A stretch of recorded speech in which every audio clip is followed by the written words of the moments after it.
Get to our guest. It's Greg Snowden, Director of the Administrative Office of Courts. Good morning. How are you, sir? It's good to have you. You okay? Well, good morning, Paul. I hope my audio is okay. Your audio is good. We got a downward shot. I don't know where you got this thing down.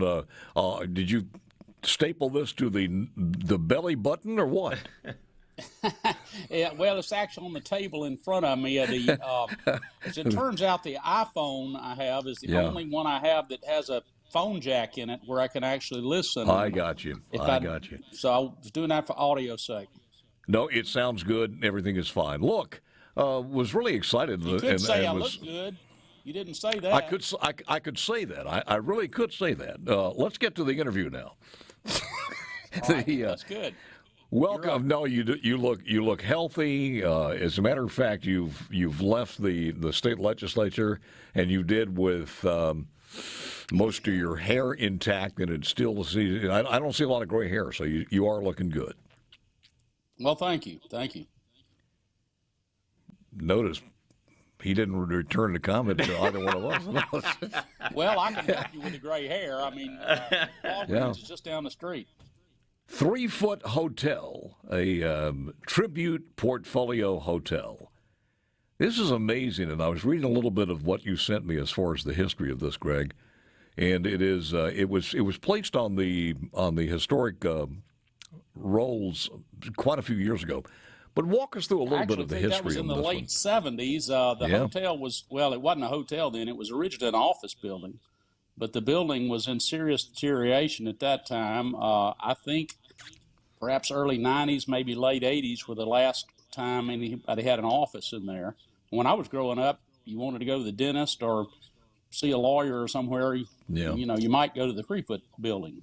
But it kind of gotten to where it was so deteriorated, wasn't really anything happening there.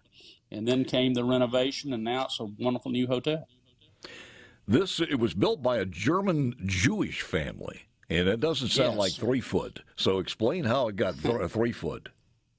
Well, the name was Dreyfus, and Dreyfus in German means 3 feet, 3 foot.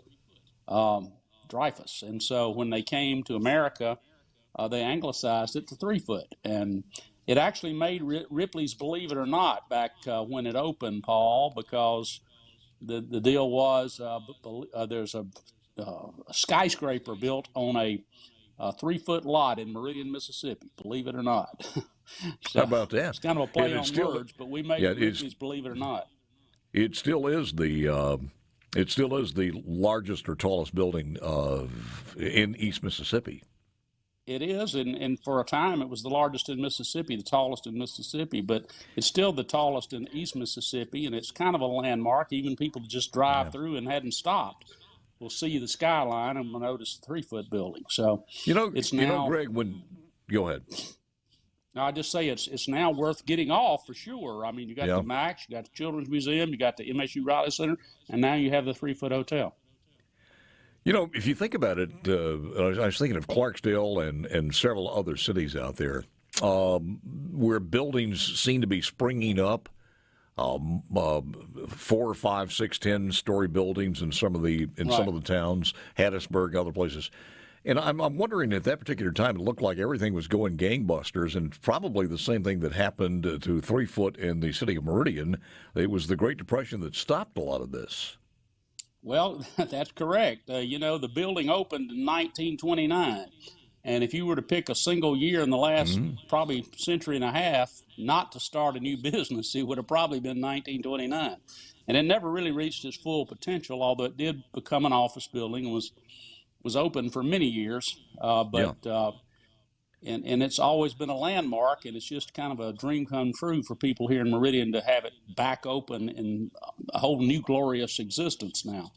It is beautiful, some of the architect that you see there. I'm looking forward to the next visit over, going inside and taking a look at this. But take us to where this happened with the mayor. He and a lot of other people in the Meridian area wanted to have this not torn down. Of course, it had historic designation. But to go on and bring this back and as a dream to have it opened again, and tell me how that came about.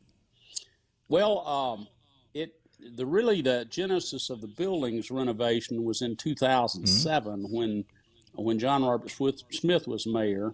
The city purchased the hotel, and the prior to that, the real catalyst was the MSU Riley Center, which was right across the street. Yeah. And it's a wonderful conference center. And the problem with a conference center downtown, you really need a hotel facility. And that's one thing that was sadly lacking. And now we have it. So the conference center should really take off. Not that it wasn't doing well already, it was. But the amenities of the hotel are great. In 2015, when Percy Bland was mayor, the building was sold to Ascent. What's the name of Ascent? Ascent Hospitality.